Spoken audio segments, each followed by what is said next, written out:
básicas del SAF es reconocer qué estudios son los que ustedes tienen que pedir a los pacientes para abordar la patología, reconocer que hay dos síndromes antifosfolipídicos que se pueden presentar. Uno es el primario, aquel que no se asocia a ninguna otra patología reumática, y el otro es el secundario, que se puede asociar a muchas enfermedades reumáticas y que característicamente se asocia a lupus.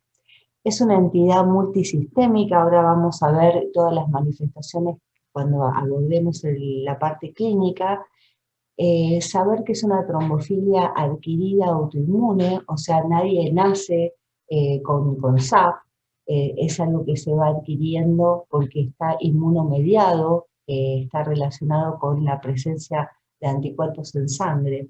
Es un desorden autoinmune sistémico que se caracteriza por tener trombosis arterial y o venosa, y la posibilidad también de tener movilidad obstétrica, tanto sea para concebir, o sea, con mucha dificultad por una acción directa en el trofoblasto, que las mujeres no pueden quedar embarazadas, o cuando quedan embarazadas lo pierden, o también puede haber otras morbilidades obstétricas que tienen que ver con el envejecimiento de la placenta, que causa retardo del crecimiento intrauterino, bebés con bajo peso, una eclampsia temprana, y, digamos, la presencia de abortos.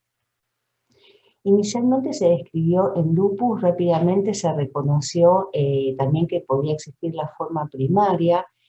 La primera descripción de SAF fue hace más de 30 años y la realizó Graham Hughes y lo publicó en un British Medical Journal. Se puede asociar a lupus hasta en el 36% de los pacientes, es decir, que cuando uno descubre un paciente con SAF, tiene que abordar en el interrogatorio buscando lupus y con los estudios complementarios también, porque tiene una frecuencia alta. A lo largo del tiempo, los criterios de clasificación de SAP se fueron reformulando. Hubo criterios de Sapporo del año 99, después estuvieron los criterios de Sydney de 2006, hubo también una Task Force de 2014, y un poco esto fue ocurriendo para poder aumentar la sensibilidad de la detección de esta entidad y para buscar cosas que fueran más específicas de la entidad. Las modificaciones fueron, por ejemplo, en relación a los niveles de anticuerpos. Cambió también el tiempo en el cual se vuelven a testear los anticuerpos, porque sabemos que los anticuerpos pueden estar presentes en forma inestable a lo largo del tiempo, por ejemplo, modulados por infecciones, por drogas. Entonces es importante que se repitan, y eso para tener más fuerza, más valor científico, se repiten a las 12 semanas.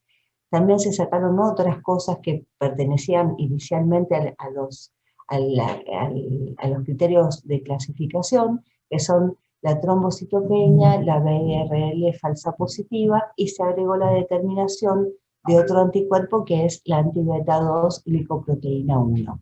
Los criterios que usamos para SAP son estos, son los criterios internacionales desde 2006, que tienen por un lado criterios clínicos y por otro lado criterios del laboratorio. Con respecto a los criterios clínicos, como les contaba hace un ratito, tenemos que evaluar la presencia de trombosis arterial o venosa y la presencia de morbilidad obstétrica. Entonces, la trombosis puede ser en general de un vaso pequeño en cualquier órgano, que se puede confirmar con imagen o tanto sea un ecodoppler o la anatomía patológica. Y la anatomía patológica se basa en fundamentalmente que predomine la presencia de trombosis versus fenómenos inflamatorios. Puede haber fenómenos inflamatorios, infiltrados linfocitarios en un órgano, por ejemplo en la piel, que tenga una trombosis de pequeño vaso, pero lo que tiene que predominar en el SAF es la trombosis. Con respecto a la morbilidad del embarazo, considera que haya una o más muertes fetales después de la semana 10, o que haya 3 o más abortos espontáneos consecutivos antes de la semana 10. O sea que antes de la semana 10 son 3 o más abortos, y después de la semana 10 es una o más muertes fetales. Este criterio es así porque hay una mayor incidencia de pérdidas gestacionales antes de la semana 9, ¿sí? Entonces, para diferenciarlo de lo que puede ocurrir al azar en cualquier mujer y que no esté relacionado con SAF. Por eso el criterio es semana 10. Y con respecto al otro criterio de movilidad es la presencia de nacimientos prematuros antes de la semana 34, de fetos que sean morfológicamente normales, esto es para ya descartar todas las alteraciones genéticas por otra causa, y que sea este nacimiento prematuro por eclampsia, preeclampsia o insuficiencia placentaria.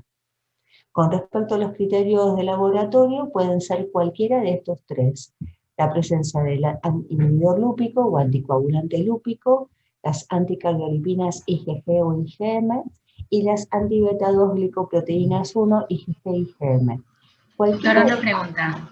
Sí. Entonces, sí o sí, si nace el feto, tiene que ser antes de la semana 34 y tiene que haber habido un caso de eclampsia o preeclampsia. No, para nada.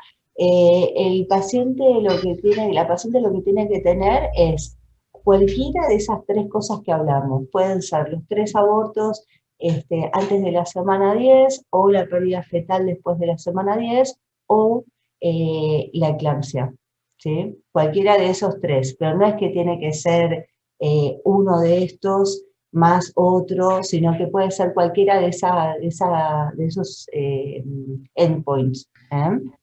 Puede Claro, ser pero cualquiera de ellos. sí cursa con la eclampsia. Sí. Buenísimo, gracias. Usa eclampsia temprana. O sea, la eclampsia tardía no se asocia a SAF. La eclampsia tiene que ser una eclampsia temprana que está alejada del final del embarazo. Ahora lo vamos a ver con más detalle cuando vayamos puntualmente a ese tema. Con respecto a los criterios de laboratorio, son esos tres, cualquiera de esos pueden estar presentes, y la importancia es que sean repetidos a las 12 semanas. En la población general se especula que afecta a cerca del 0,5% de la población. Hay que tomar en cuenta que en un paciente joven que cursa ACV en menos de 50 años puede estar presente el SAF en cerca del 20% de los casos. Y el riesgo de desarrollar trombosis en un individuo sano con antifosfolipídicos es bajo, es cerca del 1%. Por eso no se pide en cualquier paciente los anticuerpos antifosfolipídicos, solo se pide cuando hay un criterio clínico, porque aunque tengan el anticuerpo, tienen bajo riesgo de desarrollar trombosis. Por eso, como en todo en reumatología, ustedes saben que los pacientes tienen que tener algo clínico que motive el pedido del anticuerpo. Los anticuerpos por sí solos no tienen valor. Con respecto a, puntualmente, a los anticuerpos, pueden estar presentes en muchas condiciones autoinmunes, infecciones, cáncer, uso de drogas, y también en sanos. También relacionados con drogas como la hidralazina, procainamina, fenitoína, interferón. Acá tienen una lista de diferentes entidades asociadas a los anticuerpos antifosfolipídicos. Fíjense, el lupus, la R, Sjögren, esclerodermia, miositis, drogas como hablábamos recién, enfermedad de Crohn, vasculitis sistémica, lepra, sífilis, HIV, hepatitis C, citomegalovirus, parvo, micoplasma, malignidad, otras enfermedades como sarcoidosis, diabetes, y acuérdense que también pueden estar presentes en los niños y en los años. Vamos a ir hablando en general de los antifosfolipídicos y después puntualmente de cada uno. Saber que son inmunoglobulinas de tipo IgG, IgM o IgA, o una combinación de esos isotipos. Inicialmente se pensaba que reconocían directamente la membrana, los fosfolípidos aniónicos de la membrana, particularmente las anticardiolipinas, pero luego se descubrió que en realidad estaban dirigidos contra proteínas que unen a los fosfolípidos. Entonces son estos test, los anticuerpos antifosfolipídicos, el inhibidor lúpico, las anticardiolipinas y las anti-beta 2. Vamos a pasar a lo que es el anticoagulante lúpico. Fíjense que el nombre es anticoagulante, pero eso ocurre en el laboratorio, porque es un artefacto de laboratorio.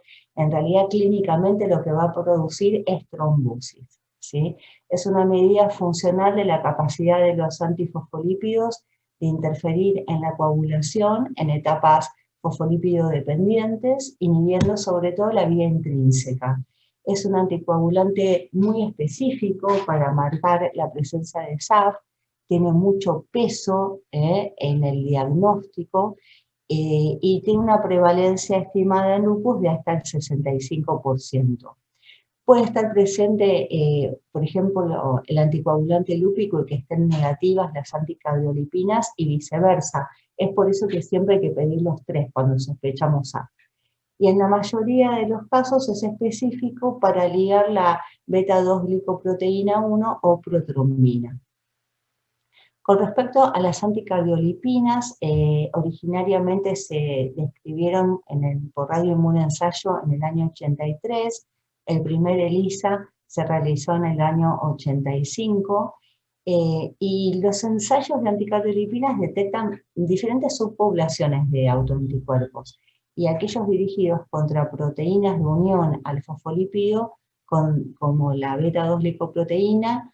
También hay anticardiolipinas que van directamente a unirse con los fosfolípidos en sí mismos, y otras se unen al complejo fosfolípido-proteína.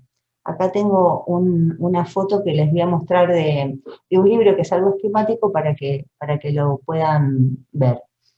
Pueden ser menos específicos para SAF que el inhibidor lúpico y estar presente en otras condiciones, como hablábamos antes. Cuando están presentes en infecciones o relacionados con drogas, son en general de tipo IgM y son a bajos títulos, y no se relacionan con trombosis. El rol de las anticardiolipinas de tipo IgA se desconoce, es controvertido, no le damos importancia. Para ustedes, para que se acuerden, lo que tiene más peso en relación a anticardiolipinas son las que son de tipo IgG y altos títulos, mayores a 40 UPL, que son unidades de fosfolípidos. Con respecto a la anti-beta-2-glicoproteína 1, se descubrió que en el año 1990 era un factor del plasma requerido para la unión de las anticardiolipinas a las cardiolipinas en el ELISA.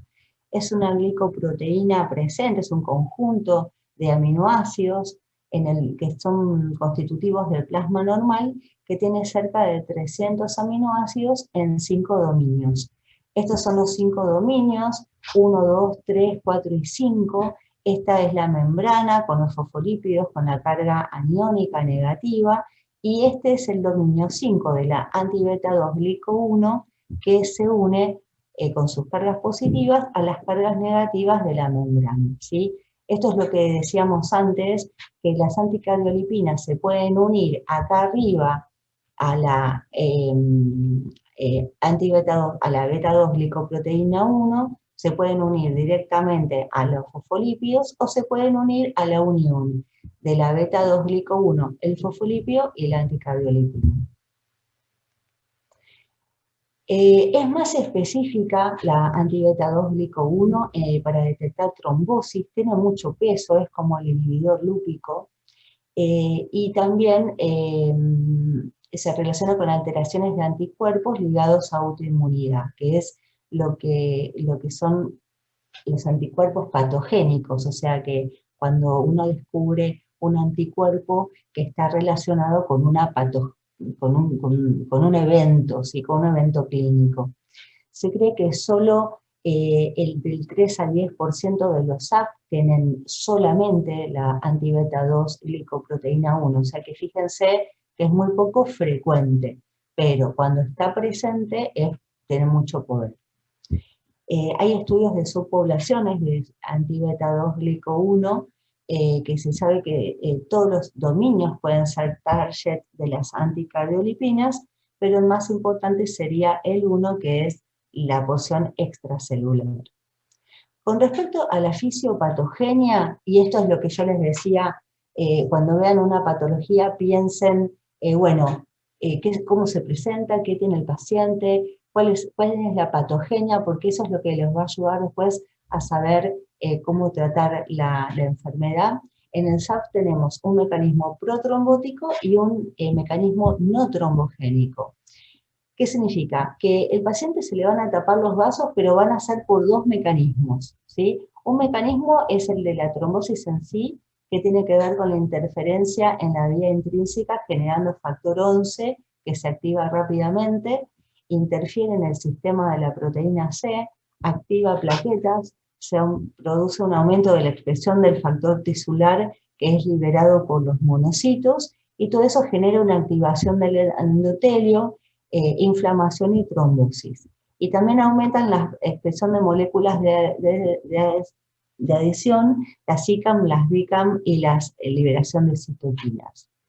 Con respecto al mecanismo no trombogénico, tiene que ver con lo que produce inflamación, activación de complemento, de C3, de C4, activación de neutrófilos, con liberación de citoquinas inflamatorias. Esto es muy importante también en relación a la génesis del síndrome antifosfolipídico catastrófico, que después vamos a ver de qué se trata. Y también lo que charlábamos al principio, que tiene que ver con la morbilidad obstétrica, estos anticuerpos tienen un efecto citotóxico directo contra tejidos. Por ejemplo, a nivel de trofoblasto, a nivel de fosfolípidos de neuronas y de astrocitos. ¿Sí? Esto va a tener que ver con lo que es el embarazo, la posibilidad de quedar embarazada en esa etapa tan temprana de invasión del trofoblasto, con respecto a las manifestaciones vasculares cerebrales del SAP. El mayor riesgo trombótico tienen que saber que es para la triple positividad, o sea que si un paciente tiene un evento trombótico o morbilidad obstétrica y tiene un solo anticuerpo, es importante y es diagnóstico, pero tiene mucho más peso que tenga la triple positividad en cuanto a la evolución, en cuanto a la posibilidad de recurrencia. Si tengo inhibidor lúpico, anticardiolipinas y anti-beta 2 glico 1, pesa más. Algunas infecciones pueden inducir, ya lo habíamos visto, la presencia de anticuerpos. Importante también evaluar en un paciente que tiene el SAP los factores de riesgo habituales de trombosis, o sea, dislipemia, hipertensión. Eso está evaluado en un score que está publicado en un grupo de 2014 que se llama GAPS, que intervino en esa publicación la doctora María Laura Bertolacini, que es una médica argentina, y este score de GAPS lo que hace es marcar el riesgo que tienen estos pacientes evaluando criterios de laboratorio, y a cada uno le asigna un valor. Fíjense, acá tiene un valor alto las anticardiolipinas, pero es por la prevalencia que hay, no por el peso en sí de lo que es el valor de laboratorio, las anti-beta 2, el inhibidor lúpico, antitrombina con fosfatidilcidina, hiperlipidemia y la presencia de hipertensión. Esta es para ver la parte de los mecanismos no trombogénicos, la activación de complemento, que es importante en el SAP, y por eso, si bien se puede activar por las diferentes 3 vías de activación de complemento, la clásica, la vía de las lectinas y la vía alterna, cualquiera de ellas terminan en la génesis en el clivaje de C5, y a nivel de C5, y antes de producirse el clivaje a C5 B6, 7 y 8 y múltiple C9 con activación del complejo de membrana, hay un anticuerpo monoclonal, que es un anti-C5, que se llama eculizumab, que si bien todavía no está avalado para el uso en SAF, sí tiene otras indicaciones. Fíjense que en estudios experimentales en SAF se está estudiando su uso. Y esto es porque tiene que ver con la parte inflamatoria de la cascada del complemento que se activa en estos pacientes. Vamos a ver las manifestaciones clínicas. ¿Qué puede tener un paciente que tenga SAF? Cuando hablábamos de la trombosis arterial o venosa, puede tener TBP, trombosis de senos cavernosos, ¿sí? Puede ser un paciente que aparece con un foco motor y cefalea.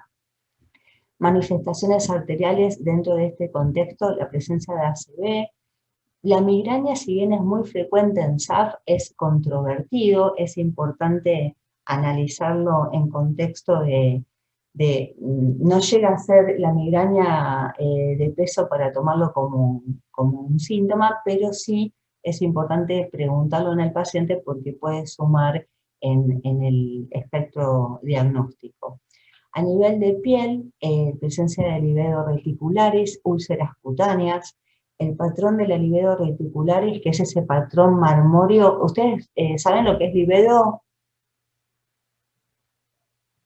¿No saben? ¿Vieron cuando tienen frío y se hace en la piel todas esas rayitas moradas?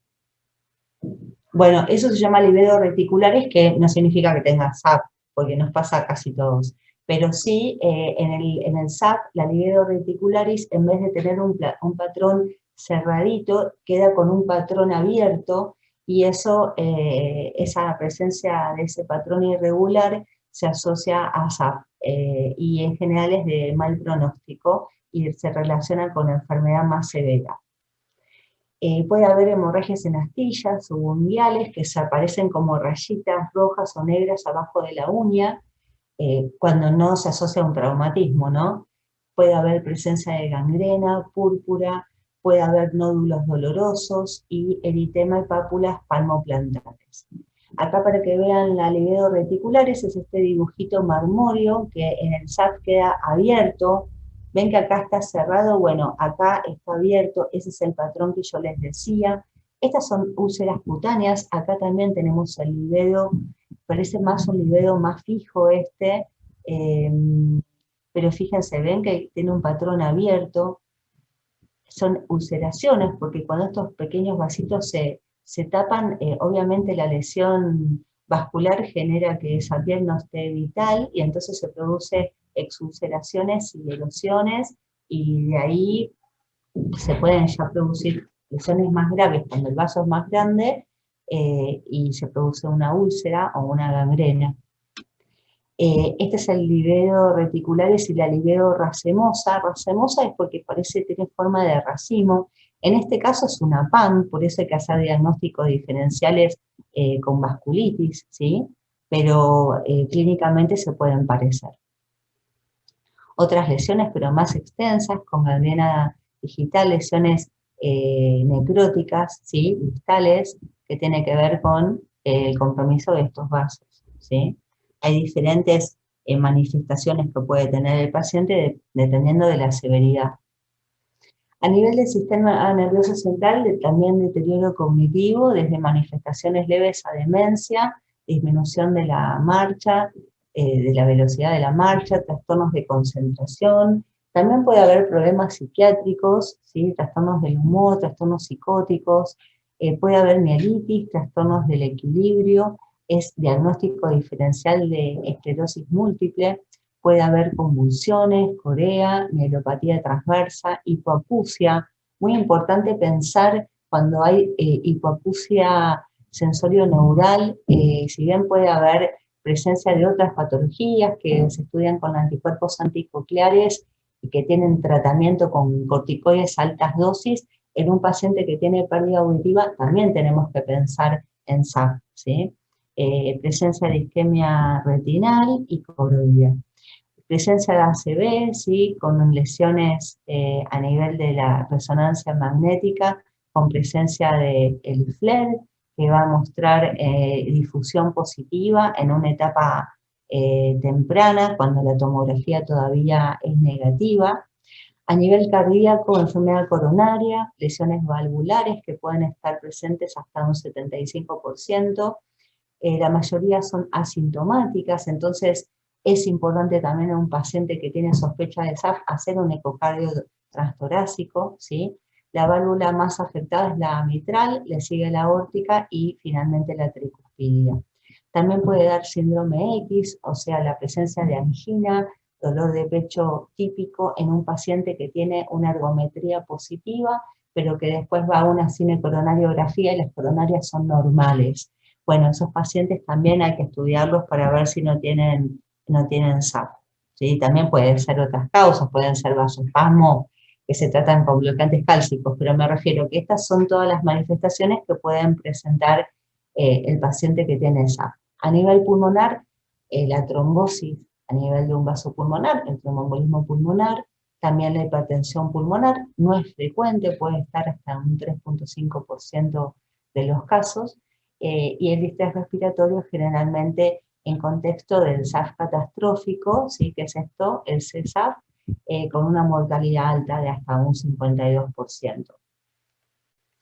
A nivel renal puede afectar el sistema arterial venoso y las arterias intraparenquimatosas y se puede también imponer a una glomerulonefritis lúpica y por eso en este caso era importante ese dato del principio de la clase de qué tiene la anatomía patológica del SAP. Si bien puede haber fenómenos inflamatorios de depósito de complemento, lo que predomina acá es la anatomía patológica que muestra trombosis, ¿sí? Por eso, eso es lo que puede diferenciar, por ejemplo, a un paciente lúpico que evoluciona con una enfermedad renal progresiva y que uno tiene que pensar si es progresión de la glomerulonefritis lúpica o si este paciente también tenía un SAF, se le están tapando los vasos renales. Entonces eso sirve para diferenciar porque va a diferenciar también el tratamiento que uno le va a hacer, ¿sí? A uno le vas, si es progresión de la glomerulonefritis, le vas a avanzar con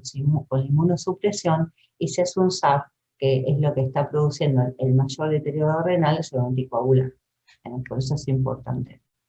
A nivel de hígado, trombosis hepática, que puede incluir el Barchiari, anormalidades de la función hepática, isquemia intestinal con perforación y estenosis de arterias celíacas. A nivel de sangre, la trombocitopenia puede estar en un 25%, raramente es severa, generalmente son valores entre 50.000 y 100.000 plaquetas, y en general los pacientes no sangran. Acuérdense que si bien esto produce a nivel del laboratorio inhibición de las pruebas de coagulación, en la sangre, en la clínica en general, in vivo, produce trombosis.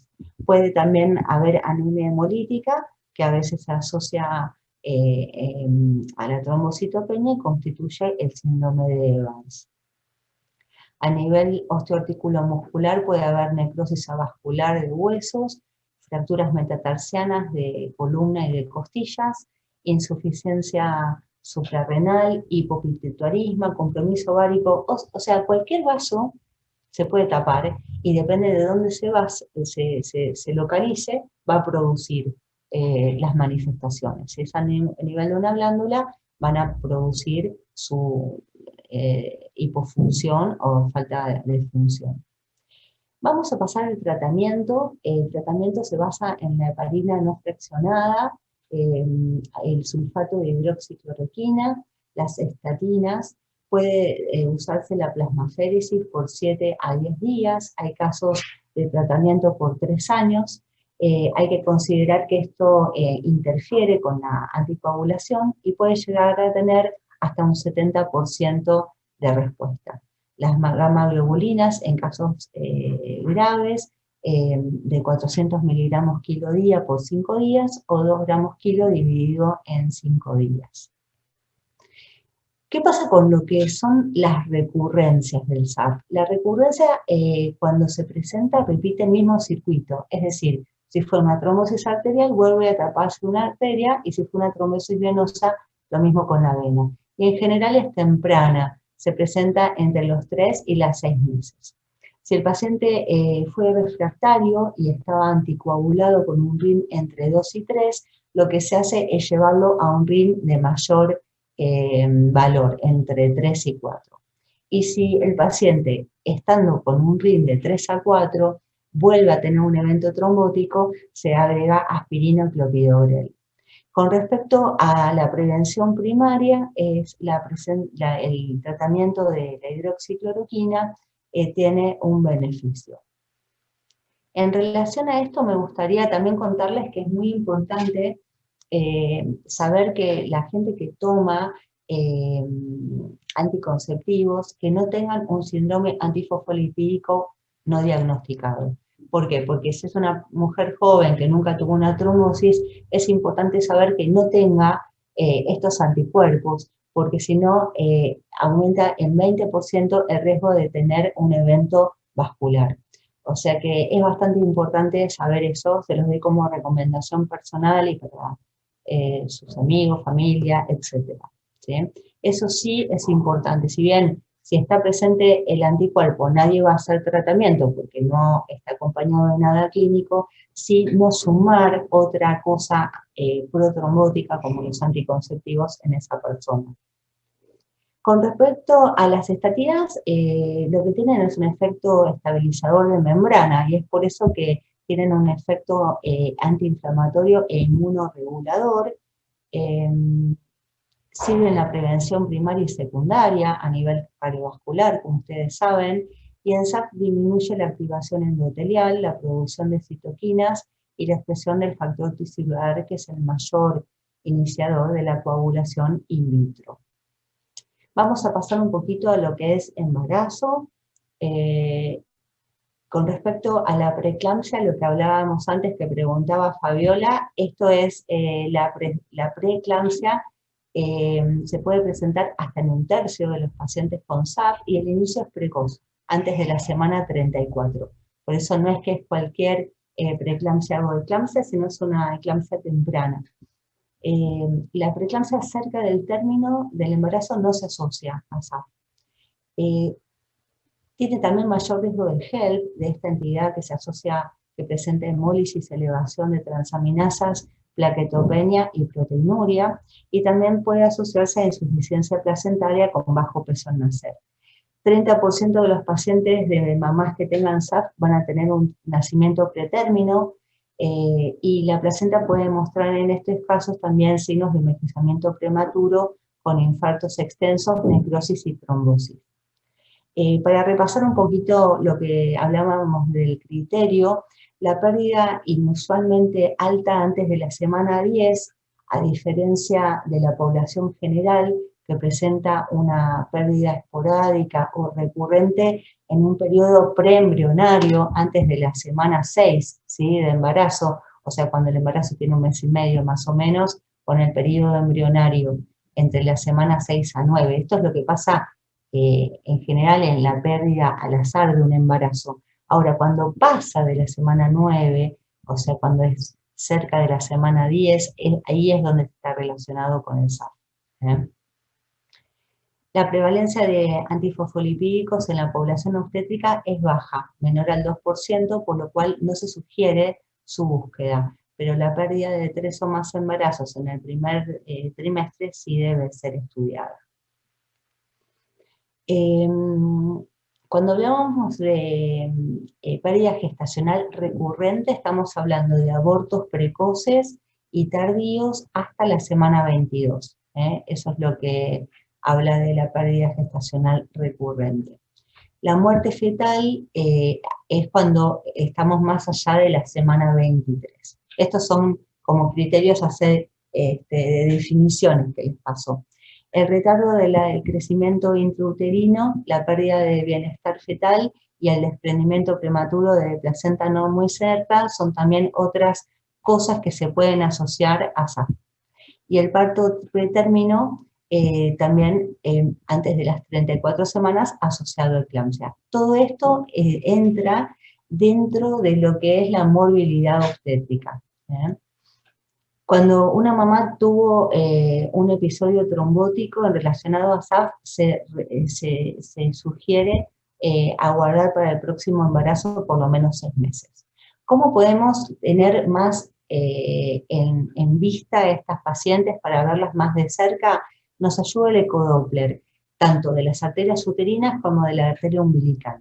A nivel de las arterias uterinas aparece una melladura, que es un notch, se llama diastólico, que alerta sobre la posibilidad de preeclampsia. Entonces esa mamá le van a inducir, por ejemplo, una cesárea, ¿sí? O sea, o se va a inducir un parto más temprano o directamente la cesárea. Y a nivel de la arteria umbilical podemos ver signos de insuficiencia placentaria, cuando hay ausencia de flujo diastólico o cuando hay flujo inverso.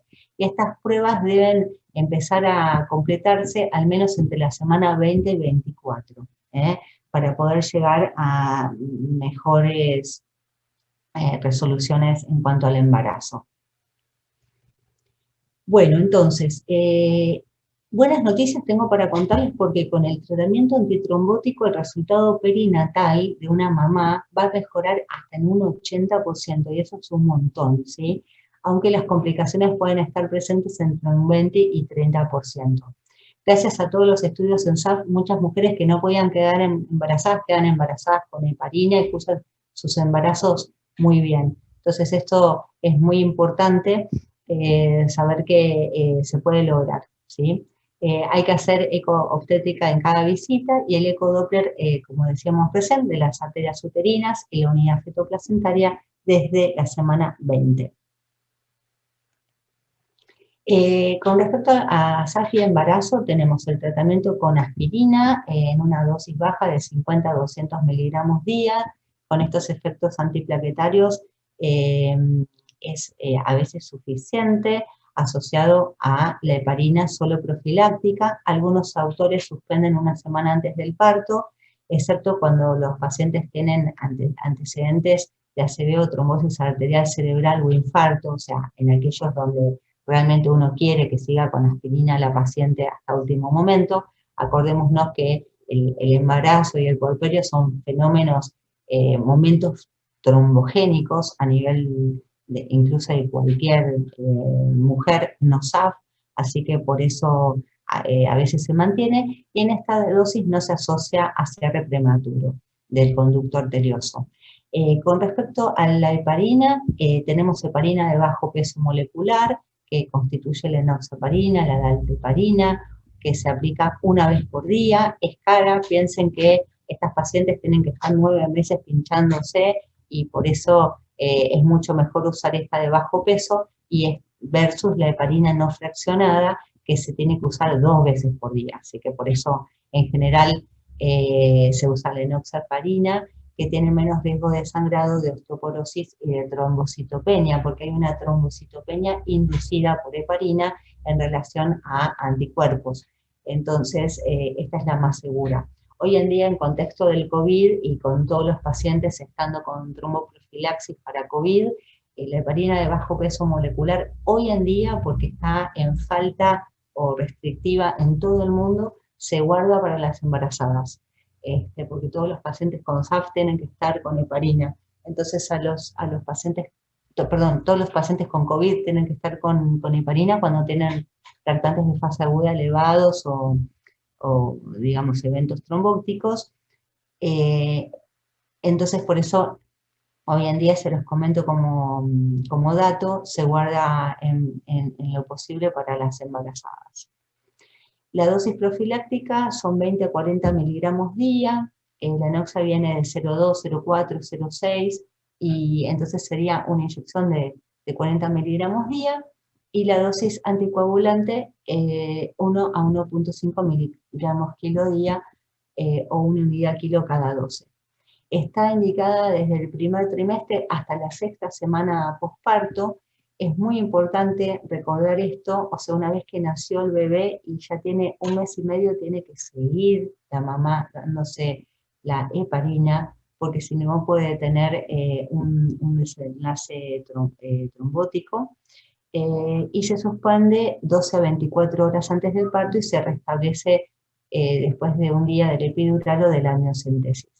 Esta foto la pongo para que recuerden que en SAF y embarazo, si bien muchas mamás empiezan incluso antes de quedar embarazadas para poder quedar embarazadas, aunque las prepagas, los pagadores lo consideran a partir del primer test de embarazo positivo, tienen que cursar con heparina todo el embarazo, incluso también cuando nació el bebé, como decíamos antes, hasta la semana 6.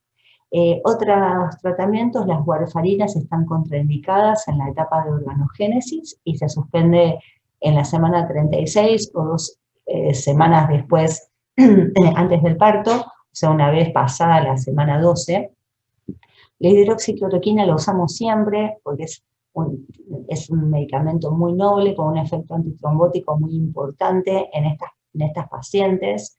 Y con respecto a embarazo y gamma globulinas, plasmaféresis y corticoides, faltan datos. Y con respecto a los corticoides en sí mismos no muestran beneficios y tienen eventos adversos. Como resumen, en embarazo y SAF, fíjense que se le va a dar siempre aspirina, prácticamente siempre, excepto si la mamá no había tenido complicaciones obstétricas, y heparina le vamos a dar siempre también, y es discutible si la paciente no tenía trombosis previa, pero sí complicaciones obstétricas, y es discutible si la mamá no tenía antecedentes de trombosis previa ni complicación obstétrica. Saber que con anticoagulante lúpico o anticardiolipinas sin criterio clínico, 50% de las pacientes llegan a término sin complicaciones, y acá hay que individualizar, ¿sí?, el tratamiento en cuanto a qué anticuerpo tiene, si es persistente, qué título tiene. Obviamente los pacientes que tienen inhibidor lúpico persistente y anticardiolipinas alto título, le vamos a hacer el doble tratamiento de heparina y aspirina. Bueno, vamos a hablar 2 palabras de catastrófico. El síndrome antifosfolipídico catastrófico se descubrió en el año 92 por Ayerson, es poco frecuente, corresponde al menos del 1% del SAF, y el criterio es que haya múltiples eventos trombóticos en 3 o más órganos de pequeño calibre, en 3 o más vasos de pequeño calibre que se comprometen en un corto periodo de tiempo, en hasta una semana, en forma casi simultánea, en presencia de anticuerpos, anticardiolipinas, inhibidor lúpico o anti-beta 2 a altos títulos. Tiene una mortalidad alta, cercana al 50%, puede ser el debut del SAF, ¿sí? Puede debutar el paciente con un SAF catastrófico. De hecho, cuando está presente, en un 46% de los casos es el debut del paciente. Hay muchos eventos desencadenantes: infecciones, cirugía, politrauma, suspensión de anticoagulantes, malignidad, drogas como los anticonceptivos orales, diuréticos tiazídicos, y también sin causa aparente. En cuanto a la fisiopatogenia, no está suficientemente comprendida, pero hay hipótesis del primer hit, que sería un daño inicial de la membrana, donde se exponen los fosfolipídicos aniónicos. Esta teoría cierra mucho para lo que es el politrauma. Se activan en ese caso proteínas fijadoras, como un anti-beta 2 glico 1, se induce activación del factor tisular, que como saben desencadena todas las cascadas trombóticas. Se activan moléculas de adhesión, liberación de citoquinas y activación de plaquetas que favorece la presencia de trombosis. Otras teorías es la tormenta trombótica, que genera un aumento de trombina y una disminución de la fibrinolisis por aumento del PAI, que es el inhibidor del activador de plasminógeno, que esto tiene que ver con la teoría de molecular mimicry, que es habría una similitud aminoacídica entre la beta 2 glico 1 y diferentes tipos de virus y bacterias. Esto aboca a todo el tema de sepsis, infecciones y demás. No es común que el SAF catastrófico tape un vaso mediano o de gran calibre. La disfunción en el SAF no es que el paciente tenga una TBP, por ejemplo. En general lo que produce es microvaso, microangiopatía trombótica, sobre todo a nivel pulmonar, cerebral y renal. Según los registros de CAPS, que CAPS es síndrome antifosfolipídico catastrófico, de un autor muy importante en reumato que se llama Cervera, Ricard Cervera, el 72% de los pacientes que tienen SAF catastrófico son mujeres de una edad media de 37 años y 40% de las pacientes tienen lupus asociado. Entonces, para recordar, la mayoría presenta falla renal, complicaciones neurológicas, encefalopatía, a nivel de piel, que hay pequeño vaso, livedo, necrosis, úlcera, acrocianosis, necrosis digital y equimosis, disfunción hepática e intestinal. En el laboratorio estos pacientes tienen trombocitopenia de mecanismo autoinmune o por consumo en relación a microangiopatía trombótica, sepsis, trombocitopenia también inducida por heparina, anemia hemolítica microangiopática con esquistocitos y coagulopatía por consumo. Para ir terminando, la trombosis arterial y venosa se detecta entonces con menor frecuencia que en el SAF común y raramente existen manifestaciones trombóticas hemorrágicas como la hemorragia alveolar difusa. Estos son los criterios de Taormina del 10º Congreso de SAF, que para hacer el diagnóstico definitivo tiene que tener 4 criterios: el compromiso de 3 o más órganos, el desarrollo simultáneo en menos de una semana, la anatomía patológica confirmando oclusión de vaso de pequeño tamaño y la presencia de los anticuerpos, que puede ser cualquiera de ellos. Bueno, con esto damos terminada la clase. Me gustaría, si alguien tiene alguna pregunta, que me la puedan hacer. Espero no haberlos agobiado mucho, pero bueno, hicimos un rápido revisión de lo que puede ser el SAF, y les voy a estar mandando la clase al mail. Doctora, una pregunta. Sí. Sí. ¿Ahí me escucha? Sí. ¿Qué pasa? Que abrí doble porque mi internet andaba mal. Entonces, con respecto al SAF catastrófico, ¿no habría lo que sería una hemorragia alveolar difusa, a diferencia de una vasculitis? Sí, puede haberlo. O sea, la hemorragia no es una manifestación clínica que sea común en el SAF, pero puede haber hemorragia alveolar en el SAF. Puede haberla. No es nada común. No es lo primero que vamos a pensar. Bien, gracias. No, de nada. O sea, si un paciente tiene una hemorragia alveolar difusa, solamente, no, vamos a tener que pensar en otra cosa.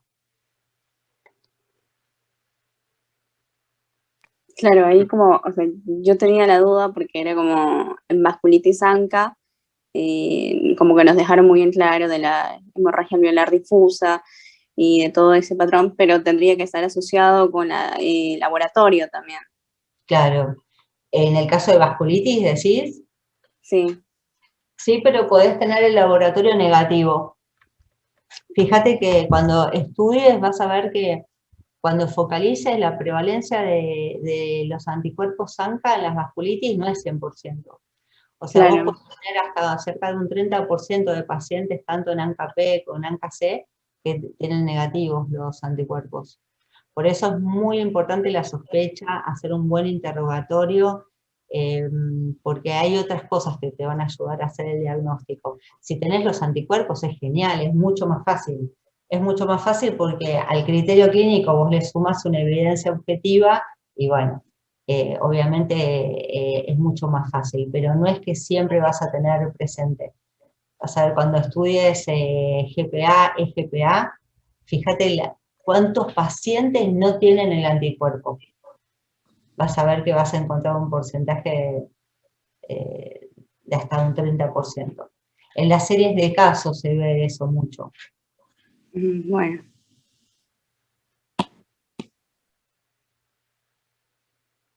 ¿Alguien quiere comentar algo? ¿No? ¿Alguna pregunta o algún comentario de algún paciente que hayan visto? Algo que tengan duda. Sobre el prefinal de mañana, ¿sabes cómo va a ser? Sí, O sea, el prefinal, no, el parcial. sí, van a ser casos a desarrollar. Ah, ok. ¿Cuánto tiempo tenemos más o menos? ¿Cómo va a ser el tema?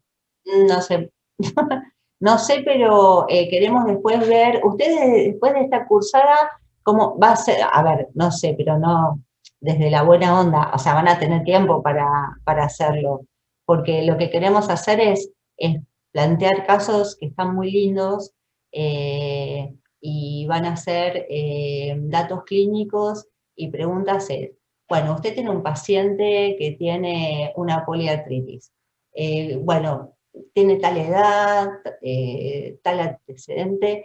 Bueno, ¿cómo lo estudias? Vos este paciente, ¿qué le preguntás?